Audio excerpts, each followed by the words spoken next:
رات کا پچھلا پہر تھا۔ شہر کی خاموش گلیوں میں صرف ایک شخص کے قدموں کی چاپ گونج رہی تھی۔ وہ جلدی جلدی چل رہا تھا جیسے کسی سے بھاگ رہا ہو۔ ہاتھ میں ایک بھاری بریف کیس تھا جس میں لاکھوں روپے چھپے تھے۔ اچانک پیچھے سے پولیس کی سائرن کی آواز بلند ہوئی۔ اس کا چہرہ پیلا پڑ گیا۔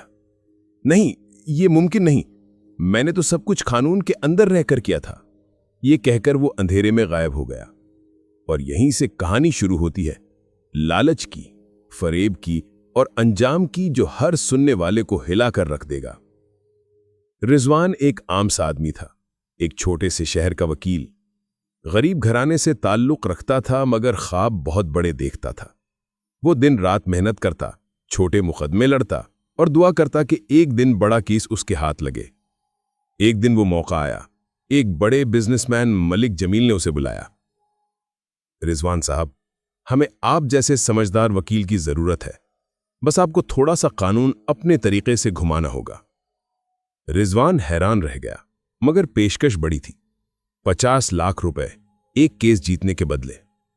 رضوان نے خود سے کہا، میں غلط نہیں کر رہا، سب لوگ یہی کرتے ہیں، قانون کے اندر رہ کر ہی تو فائدہ اٹھا رہا ہوں۔ یہ اس کی زندگی کا پہلا جواز تھا۔ وہ آہستہ آہستہ جمیل کے کام کرنے لگا، کاغذات میں تبدیلی، جعلی گواہ، رشوت کے ذریعے فیصلے بدلوانا۔ پیسہ آنا شروع ہو گیا۔ رضوان نے نیا گھر خریدا، گاڑی لی، شہر کے معزز لوگوں میں اس کا نام چلنے لگا۔ مگر ہر رات جب وہ آئینے میں دیکھتا، اسے اپنے چہرے پر عجیب سی دھند نظر آتی۔ ایک دن جمیل نے کہا، رضوان، اب ایک نیا کام ہے، ایک غریب بیوہ کی زمین پر قبضہ کروانا ہے، لیکن ڈرنے کی بات نہیں، سب کچھ کاغذوں میں صاف ہوگا۔ رضوان کا دل کانپ گیا۔ بیوہ عورت عدالت میں آ کر رو پڑی، بیٹا، تم قانون جانتے ہو، انصاف تم سے مانگ رہی ہوں۔ وہ لمحہ اس کے دل میں چھری کی طرح لگا، مگر پھر بینک کا بیلنس دیکھ کر ضمیر کی آواز دب گئی۔ چند دن بعد جمیل گرفتار ہو گیا۔ پولیس نے بتایا کہ اس کے تمام کیسوں کی تفتیش دوبارہ کھولی جا رہی ہے۔ رضوان کے دل کی دھڑکن رک گئی۔ اس نے سوچا، میں نے تو ہر چیز قانونی طریقے سے کی تھی، میرے خلاف کچھ نہیں نکلے گا۔ مگر جب کیس کھلا تو ثبوتوں نے وہ سب کچھ بے نقاب کر دیا جو وہ قانون کے اندر رہ کر رہا تھا۔ جعلی گواہوں کے بیانات، رشوت کے ریکارڈ اور زمین کی فائلوں پر اس کے دستخط۔ عدالت نے فیصلہ ہونے سے ایک دن پہلے رات رضوان جیل کے ایک کمرے میں بیٹھا تھا۔ اس کے سامنے وہی بریف کیس رکھا تھا جس میں ایک زمانے میں دولت بھری ہوتی تھی۔ اب اس میں صرف ایک پرانا قرآن پاک رکھا تھا جو اس کی ماں نے دیا تھا۔ اس نے آنسوں سے بھرا چہرہ آسمان کی طرف اٹھایا۔ یا اللہ، میں نے تو سمجھا تھا میں عقل مند ہوں، مگر میں بے وقوف تھا۔ قانون کو دھوکہ دے کر شاید دنیا کو بے وقوف بنایا جا سکتا ہے، مگر تیری عدالت سے کوئی نہیں بچ سکتا۔ صبح عدالت نے فیصلہ سنایا۔ رضوان کو 7 سال قید اور تمام جائیداد ضبط۔ جمیل پہلے ہی مر چکا تھا پولیس مقابلے میں۔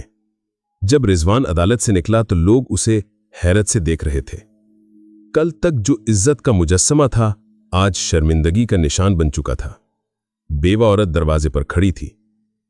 اس نے صرف ایک جملہ کہا، بیٹا، قانون سے جیتنے والا نہیں ہوتا، انصاف سے جیتنے والا ہوتا ہے۔ سالوں بعد جب رضوان جیل سے رہا ہوا، وہ ایک مختلف انسان بن چکا تھا۔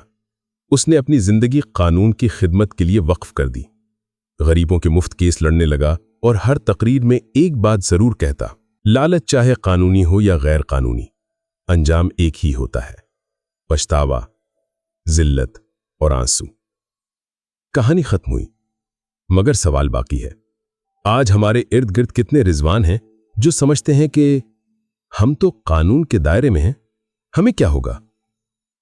یاد رکھو، قانون انسان کا ہے، مگر انصاف خدا کا ہے، اور خدا کا ترازو کبھی خالی نہیں رہتا۔ لالچ ہمیشہ انسان کو وہاں لے جاتا ہے جہاں سے واپسی ممکن نہیں۔ ایمانداری کے راستے تنگ لگتے ہیں، مگر آخر میں سکون انہی میں ہے۔